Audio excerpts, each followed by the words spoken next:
Hey guys, how's it going? Welcome back to another video on the channel where today we're going to be checking out the 4-2-2 on our revisit to all formation. This is a formation I was really hot on at the start of the game. I used to like this formation and play it all the time. I had great success with it. Used it a little bit recently in draft and didn't really like it at all, so I thought I'd give it a good shot, give it a real try and see how I liked it with my team. So obviously we're not using quite as good a team, but ultimately it's about the formation and let's see whether the team makes a difference or not. So I'm going to show you my tactics. These are the tactics that I ended up using. Pretty similar, as I said so many times before. I typically will use the same tactics all the time. I don't like to really change my tactics up too much, where this formation personally was a little bit of a tricky one because I tried a lot of different things because I wasn't having a lot of success with it at all. I tried pretty much everything when it came to the defensive styles. Press, I tried pressure on heavy touch, pressure after possession loss, and I just didn't really find any success with anything. So at the end of the day, I just decided to stick with balance. The width was the same. I tried to sometimes flirt with playing a little bit wider, sometimes play a little bit narrower. I did actually find that my usual 5 depth and 6 width on offense and defense was probably the best thing that worked ultimately. Maybe that's just because that's what I'm used to, but I found that especially in the midfield, you really get overran a lot in the midfield. So I tried to not be too narrow and open up too many gaps. Offensive style, as always, long ball is the thing that I use the most. But ultimately, I just didn't find this formation attacking wise too great either. It just, I don't know what it was about this formation. But long ball was probably the best one in terms of chance creation, but it still wasn't fantastic.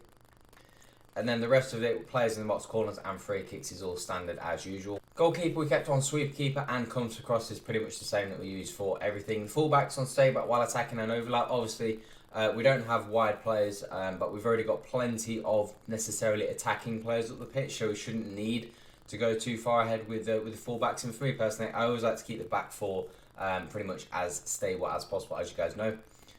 2 CDMs, obviously we've got James Maddison in there, which is not ideal, obviously not the best CDM, but sometimes a good ball-playing CDM does work out, and it has worked out for me in the past. I've used a fair few players in that ball-playing CDM role, and it does work really well, but I still went with man mark, stay back while attacking, and cover centre for Maddison and Doucouré in those 2 CDM positions.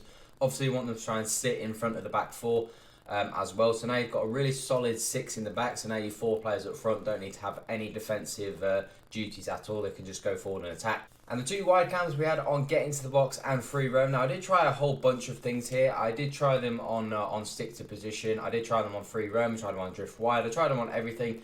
Free roam, as I said before, it works best when it's just like one single central cam on its own. It doesn't work too well on the wide cams, but I still found it was probably the best way to attack.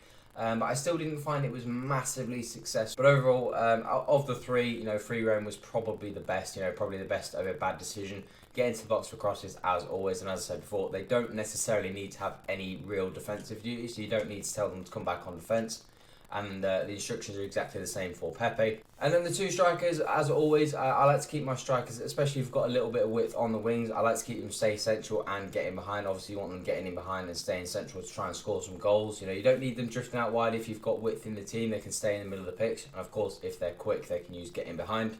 But overall, just talking generally about this formation, as you see a couple of highlights from this formation. For me personally, I found this formation to be really atrocious. I did say at the beginning of the video, I really like this formation at the start of the game. And this is, when some people say formations don't change because of patch, I think that's really, really false. This formation, this 4-2-2, was super popular with people at the start of the game.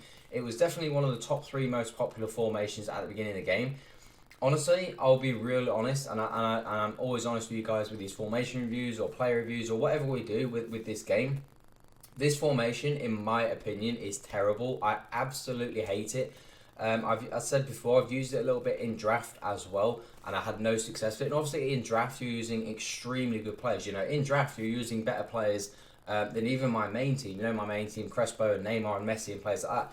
In draft, you're using maybe like Ronaldo's, Team of the Year cards, Prime Icon Moment cards, stuff like that, and I still had no success with it. I was playing, for example, at CDM recently. I was playing Patrick Vieira and Team of the Year Kante at CDM, and I think the biggest problem with this formation is the fact that the midfield seems to be so open. It just seems to be so easy to play through this team. I don't know what it is, maybe the fact that there is no central cam or there's no central kind of player. The middle whole of your pitch is constantly open, and the only protection you have is 2 CDM. So your opposing like players, CDM or midfielders, are always free. They have so much space to move into, and it just makes it so easy to play through, because then you have to kind of pull players out of position to kind of make up for that gap. But ultimately, I still find it really poor in attack. I found myself a lot playing this formation. Where are my players? Like, I just couldn't. My players would just seem to be nowhere. You know, in attack, I never seem to have any players going forwards. In defence, it seemed to be so easy to play through my midfield. My back four was pretty solid a lot of the time, but ultimately, my back four was where it was supposed to be. But the problems came further up the pitch. You know, the midfield was so easy to play through. The attack was just toothless. I didn't really create a lot of chances. So these tactics and instructions were probably the best that I could find. Probably more so on this formation than any other formation. I experimented with every tactic, every combination of instruction, trying to get this formation going, and just nothing worked. Maybe something came back, because obviously I know I'm not using necessarily the best team, compared to obviously my main team. Obviously I do my formation reviews with my main team.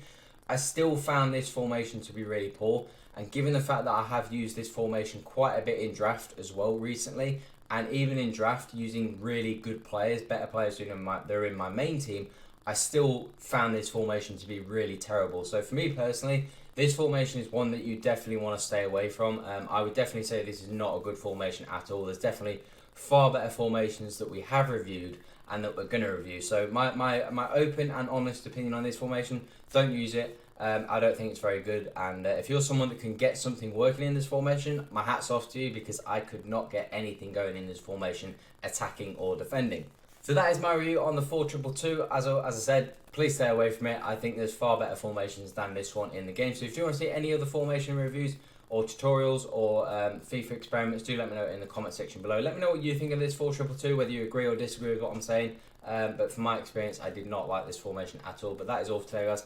Have an awesome day. I'm out.